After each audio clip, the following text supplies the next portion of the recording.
Qandli diabet yoki saharli diabet inson organizmiga qanday ta'sir qilishini bilasizmi? Hozir 1 daqiqa ichida qandli diabet birinchi va ikkinchi turlarini ko'rib chiqamiz. Avvalo, qandli diabet organizmning shakar almashinuvini izdan chiqaradi. Odatda oshqozon osti bezi insulin gormonini ishlab chiqaradi. Bu gormon shakarning hujayralarga kirib energiyaga aylanishiga yordam beradi. Ammo qandli diabetda bu jarayon buziladi. Birinchi turdagi qandli diabetni olaylik. Bu autoimmun kasallik hisoblanadi.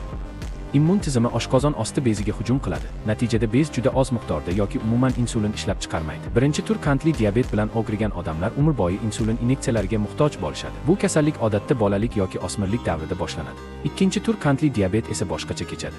Organizmingiz insulin ishlab chiqaradi, lekin undan to'g'ri foydalana olmaydi. Xuddi eshikni noto'g'ri kalit bilan ochishga uringanday bo'ladi. Vaqt o'tishi bilan oshqozon osti bezi buni uddalay olmay qoladi. Ikkinchi tur qandli diabet ko'pincha turmush tarzi bilan bog'liq, lekin genetika ham muhim rol o'ynaydi.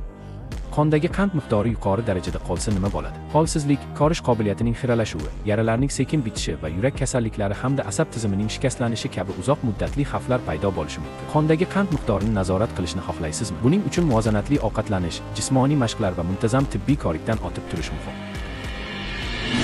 Agarda shunga o'xshash foydali ma'lumotga ega bo'lmoqchi bo'lsangiz, albatta bizani kuzatishni davom eting va bu ma'lumotni qandli diabet bilan kurashib kelayotgan yaqinlaringizga yuborib qo'ying.